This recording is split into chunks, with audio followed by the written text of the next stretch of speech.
Hello, and welcome to the General Commission on Religion and Race's Vital Conversations series. In this series, we are featuring thought leaders, pastors, theologians, activists, authors, and scholars who are sharing their stories, their insights, and their expertise in support of GCOR's mission to build the capacity of the United Methodist Church to be contextually relevant and to reach more people, younger people, and more diverse people. We are delighted that you are joining in on the Vital Conversations movement, dealing with issues related to faith, culture, and fighting oppression in the church and world today. I'm pleased to introduce Reverend Dr. Pamela Lightsey's Vital Conversation talk on the intersection of oppressions and her experiences in Ferguson, Missouri. Dr. Lightsey serves as the Associate Dean for Community Life and Lifelong Learning, as well as the Clinical Assistant Professor of Contextual Theology and Practice at Boston University's School of Theology. She is a scholar, social justice activist, and military veteran whose academic and research interests include classical and contemporary just war theory, womanist theology, queer theory and theology, and African American religious history and theologies. An ordained elder in the Northern Illinois Conference, Dr. Lightsey has pastored local churches, has been a sought-after writer, speaker, and organizer, is on the board of the Reconciling Ministries Network, and has strong connections within several mainline denominations. Recently, Dr. Lightsey has been a strong presence of support and advocacy in Ferguson, Missouri, where issues of racial injustice persist. We invite you to stay connected with GCOR by following us on Facebook and Twitter, and by visiting our website to learn more about our work and to find resources that will assist you in having your own vital conversations. And now, it is my very distinct pleasure to present to you Reverend Dr. Pamela Lightsey.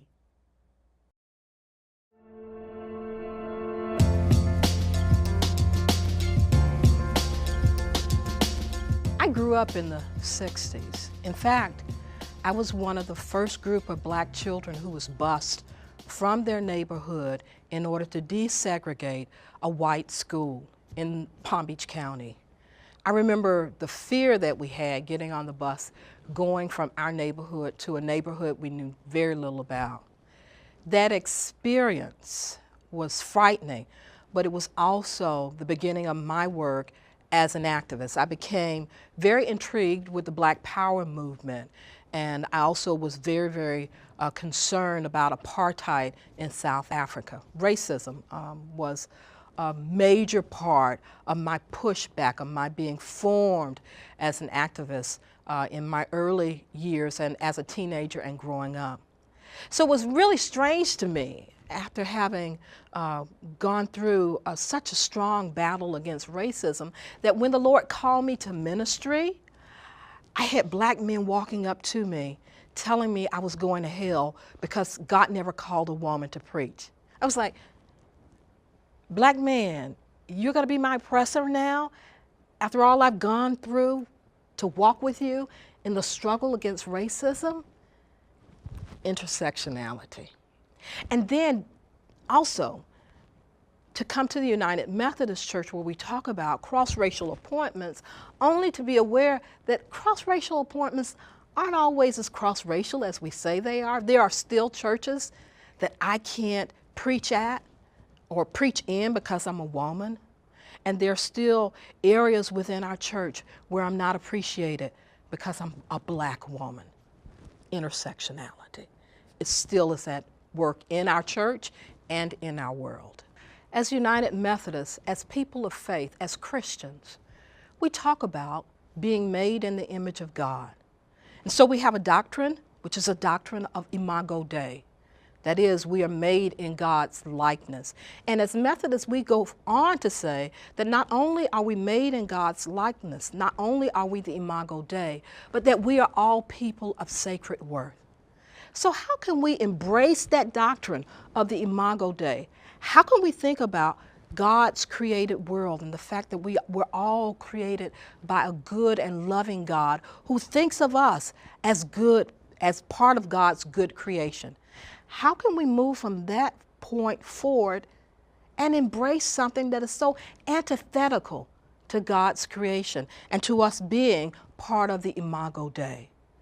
When we involve ourselves in oppressing someone else, we are actually saying that this person or this group of people are in fact not part of God's great created work. That in fact, these people are less than. And in the history of black people in our country, we know that black people were at one time considered even animals. We seek to eradicate that kind of thinking that discriminates, that makes someone less than someone whom God sees as good, perfect, and part of God's created beauty and wonder. And this is why thinking again about intersectionality is so very important. Although it might not be the best imagery, my wicker basket reminds me of the theory of intersectionality, a concept attributed to black feminist sociologist Kimberly Crenshaw. The term identifies a bit of its focus: intersections, things that cross, that come from different angles and meet. In the case of intersectionality, the theory, our concern is how socially constructed categories such as race, gender, and class intersect and are complicit in systemic oppression that is experienced as racism, sexism, classism, homophobia, ableism, and so forth. For instance, where you find racism, you will also find other forms of discrimination, which is why, as we've been reading about the racial crisis in Ferguson, Missouri, and indeed across the nation, researchers have reminded us of the history of economic disparity in Ferguson, racism, and poverty. Not only was there a history of racial profiling by the police in that area, but the traffic stops were part of a strategy to raise the income of the city. Racism and poverty. So the persons who received tickets were very often made to go before the court system, which placed into jeopardy their livelihoods, because having to go to court means having to take a day off from work. And having to take too many days off at work may place into jeopardy your job. And if you lose your job, then how can you pay for groceries? How can you pay your rent? And if you don't have a place to stay, then what becomes of you? Racism, poverty, classism, all these things intersecting. Intersectionality is also helpful for social justice activists involved in the Black Lives Matter movement. I just returned from Ferguson.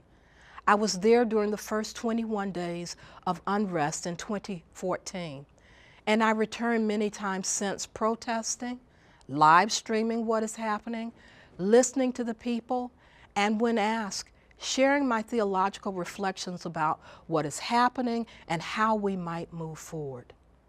I've been asked by colleagues in the area to return several times, especially when Ferguson is under a government-directed state of emergency, which you know that city has been under several times since 2014. Looking at intersectionality is important for activists who are seeking justice and wanting to ensure that the movement is not hindered from within by the several forms of discrimination. So they are challenging patriarchy by insisting on embracing and acknowledging the leadership of Black women, rather than solely perpetuating the stereotypical narrative of Black male clergy at the forefront of this work. This is important because Black women must not only contend with racism and classism, but also sexism, tripartite oppression. None of these categories are singular operants in Black women's experiences. They interact. And there are other socially constructed categories that inform and support the various level of oppression many Black women experience, including homophobia. In order to prevail against the homophobia that exists within Black communities, Black LGBTQ men and women have qualified the declaration that Black Lives Matter by saying all Black Lives Matter. Now, some have asked, why not all lives matter? It's simple. Because all lives have not mattered in America, and because Black people continue to be those lives that have borne the weight of racist structures and legislation. Activists like myself are lifting our voices to say to our justice-minded allies, pay attention to the particular ways that Black lives are being oppressed across our nation.